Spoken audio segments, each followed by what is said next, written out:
ምን የምታውቀው ነገር ደግሞ ጠይቅሻለሁ፣ ማን ይገደላት? እኔ አላውቅም።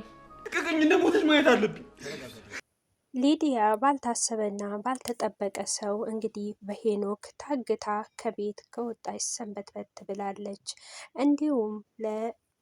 እንዲሁም ለኤላ ስልክ ከፖሊስ ጣቢያ ተደውሎለት እንግዲህ ሊዱ እንደ ተገላ በጫካ ውስጥ እንደተጣለች ተነግሮት ነበረ። ቤተሰብ ሁሉ ተጨንቀዋል። እንዴት እንደዚህ ሊሆን ይችላል? ሊዱን የገደላት ማን ነው? በማለት በጣም ተጨንቀዋል። ሰላም ሰላም፣ ጤና ይስጥልኝ ውድና የተከበራችሁ የቻናሌ ቤተሰቦች በያላችሁበት የእግዚአብሔር ሰላም ብዘት ትረፍ ይበልልኝ እያልኩኝ ለዚህ ቻናል አዲስ የሆናችሁ ቻናሉን ሰብስክራይብ በማድረግ ቤተሰብ ይሁኑ በአክብሮት እጠይቃለሁኝ።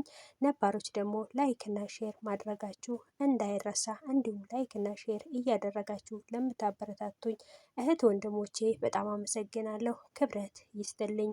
ሰራተኛዋ አደይ ይዤላችሁ ብቅ ብያለሁ። እንግዲህ እስቲ ዛሬ ደግሞ ሊዱ እንግዲህ ባለፈው ከቤት እንደጠፋች ሰንበትበት እንዳለ ሁላችንም እናውቃለን። ዛሬስ ምን አለ የሚለውን እንግዲህ እናውቃለን። እንግዲህ ተደውሎለት እንግዲህ በጫካ ውስጥ ተገላ እንደወደቀች ተነግሮት ነበረ። መጥፎ ዜና ነው እንግዲህ ለነሱ የተነገረውና በዚህ ሀሳብ እንግዲህ ቤተሰብ ሁሉ በሀዘን ተውጠው ነበረና በድንገት እንግዲህ የደረሰው እንግዲህ ባርኮቴ መጥቶ ነበረ። ባርኮቴም እንግዲህ ይሄ ነገር እንዴት ሊሆን ይችላል? በምን ምክንያትስ ነው ሊዱ ልትገደል የቻለችው? በማለት እንግዲህ ወደ ሆስፒታል ወደ ፖሊስ ጣቢያ አምርተው ነበረ። ነገር ግን ወደ ፖሊስ ጣቢያ በሚያመሩበት ሰዓት እንግዲህ ሊዱ እንዳልሆነች አረጋግተዋል። ነገር ግን በዚህ ምክንያት ማወቅና ማስጠንቀቅ ያለብን ነገር ይሄ ነገር የሚያስተምረን ምንድን ነው? እሱ በመጀመሪያ አንድን ነገር ሳናጣራና ሳንሰማ ቶሎ ብለን ለዛ ሰው ተናግረን አንድ ሰው ለምሳሌ የሆነ ነገር ጠፋብኝ ካለ ያን ነገር ይሆን በሚል እንግዲህ ተናግረን ያን ሰው መጉዳት እንዳለብን ነው እንግዲህ የሚያስተምረን ማለት ነው። ምክንያቱም በዚህ ምክንያት እንግዲህ ዴቭ እንግዲህ በማያውቀው ነገር ተነግሮት በጣም እንግዲህ ራሱን እስከ ማጥፋት ደረጃ ሊደርስ ነበረ። ምክንያቱም አንድ እህቱ ነች እና እንደዚህ መሆን በሌለበት ምክንያት እንግዲህ ዛሬ እንግዲህ ሊዱ በናኦሌ እጅ ላይ ሆና ናኦሌም እንግዲህ እያስመሰለ ይኖራል። እንግዲህ ከነሱ ጋር እንግዲህ እሱ እንግዲህ ለሀረመኔ ሰጥቶ እንግዲህ ገንዘብ ሊቀበል የፈለገውና ናኦሌ በጣም አስቸጋሪ ነውና እሷም እንግዲህ በጣም እንዴ ምንድን ነው እሱ ከዚህ ስራ የለም እንዴ? ምንድን ነው እሱ ስራ አለ ብለክ ነው እኮ ያመጣከኝ፣ እስቲ ባክክ ልቅቀኝ በማለትም ትነግረዋለች።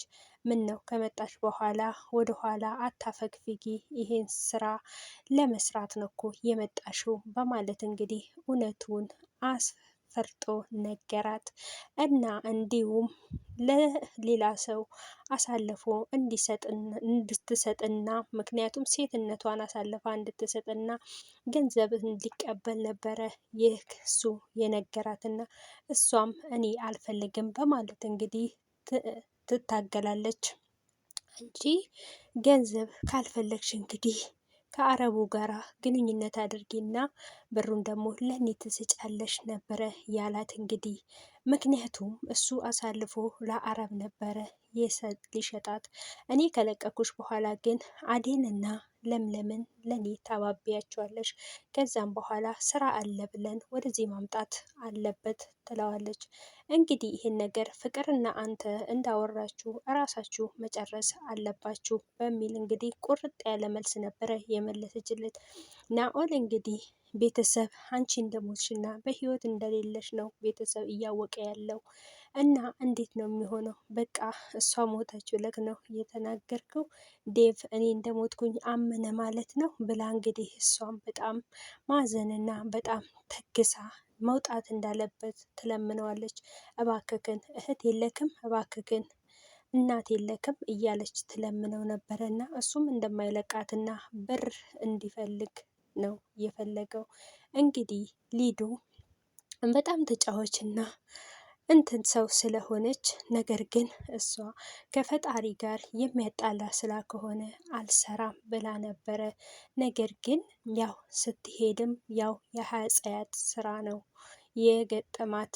እንግዲህ እነሱ ለምለምና አዴ እንግዲህ የሀጸያት ስራ አንሰረም ብለው ነው የቀሩት። እሷ ግን የስራ ጉዳድ ስላለባት ነበረ ወደዛ ያመራችው። ግን ስታመራ የጠበቃት ሌላ ነገር በመሆን ተጸጽታለች። በተደጋጋሚም እንግዲህ ትለምነዋለች እና ይሄ ነገር የሚያስተምረን ነገር ምንድን ነው? እሱ እኔ እንደ ራሴ የተማርኩት ነገር ቢኖር ከዚህ ድራማ ላይ አንድ ነገር ስናገኝ ቶሎ ብለን ወደዛ ነገር መሄድ እንደሌለብን እና ቶሎ ብለን በትንሽ ነገር መታለል እንደሌለብን በጣም ነገር ያስተምረናል። በተለይ እንግዲህ ቤዛ ሌሎቹንም የቀሩትን ሴቶች ለማስጨረስ እንግዲህ ቀስ ብላ እንግዲህ ከሱ ጋር ለመስራት ተገናኝታ አውርታ ነበረ። ነገር ግን አዴና ለምለም ደግሞ በጣም ጠንካራና ጎበዝ ሰዎች ስለሆኑ ያለውን ነገር ሁሉ ስራ በሚባሉበት ጊዜ ጠንከር ብለው ይጠይቃሉ። ይሄ ስራ ምንድን ነው?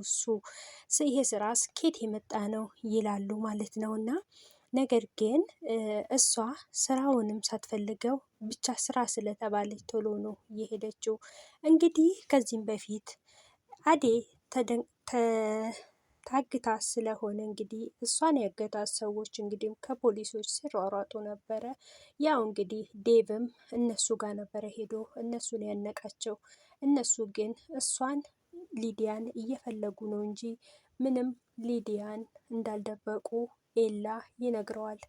ባርኮትም እንግዲህ እነሱን ለቆም በጣም እንግዲህ አዝኖ ምንም ማድረግ አልተቻለም።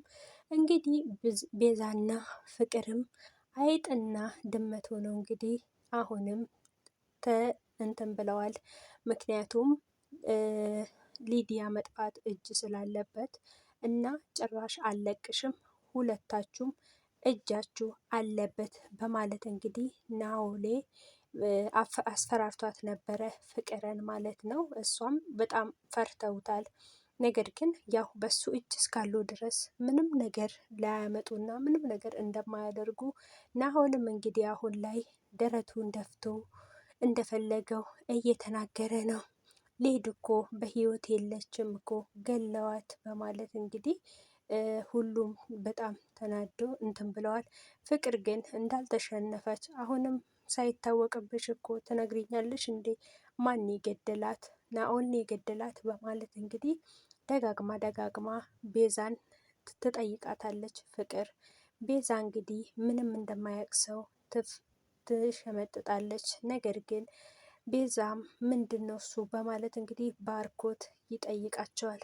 ሁለቱም እንደማይጣጣሙና እንደማይስማሙ ሲያቅ ፍቅርን ውጪልኝ በማለት እንግዲህ በጥፊ ብሎ እንግዲህ ከቤት ያወጣታል። ተንኮለኛዋ ፍቅርም እንግዲህ ጥፊዋን ከጠገበች በኋላ እኔማ እንዲህ መናገር የለብኝም ነበረ ትልና በመለሳለስ እንግዲህ ቤዛ እባብ ነገርም ስለሆነች ፍቅር አስመስላም እንግዲህ ለባርኮቴን ግን ምንም አይነት ፍቅር የላትም። ኤላንም ባርኮትንም አትፈልግም። ነገር ግን ከኤላ ላይ ቤት እና ሀፍቱን ለመራከብ ስለሆነ እዛ ቤት የገባችው ለሴራ ነው እንጂ እዛ ቤት የገባችው ሁለቱ ወንዶች አፍቅራቸው ወይም ደግሞ እነሱ ፈልጋን አይደለም የገባችው። ነገር ግን እዛ ከገበች በኋላ እንግዲህ እሷም ያልሆነ ነገር በናኦል ገጥሟታል። ልትሄድም እንግዲህ ባለፈው ሻንጣዋን አንስታ ነበረ። ነገር ግን ሻንጣዋንም በምታነሳ ሰዓት እንግዲህ ናኦልም ደርሶባት የት አባሽ ለመሄድ ነው በማለት እንግዲህ መልሷት ነበረ። እሷም እንግዲህ አሁን ፍቅር ይቅርታ እየጠየቀች ነው። እንግዲህ በፍቅር ስም ይቅርታ በልልኝ ተብላ ባርኮቴን ትጠይቀዋለች። ባርኮቴም እንግዲህ አይ ችግር የለም፣ ተንኮለኛዋ ቤዛም እንግዲህ እየተለሳለሰች ትኖራለች ማለት ነው። ባርኮቴን ታባብለዋለች እና እንደምታፈቅረው እየነገረችው ነበረ። እሱም እንግዲህ ያለፉትን ጊዜ ረስተን አዲስ ጊዜ እንጀምር እያለት እንግዲህ ከጎንሽ ነኝ አይዞሽ ለማንኛውም ኤላን አስክረሽ በተባለው ነገር እንዴት ነው በማለት እንግዲህ ጥያቄ ያስከትላታል። አሁንም ከኤላ ጋር ምንም ነገር እንደሌለች ጥፋቱን ሁሉ ወደ ለምለም እንዳዞረች ትናገራለች። የቤዛም ተንኮል አለ ይላሉ። እንግዲህ የዛሬ ቪዲዮአችን እዚህ ላይ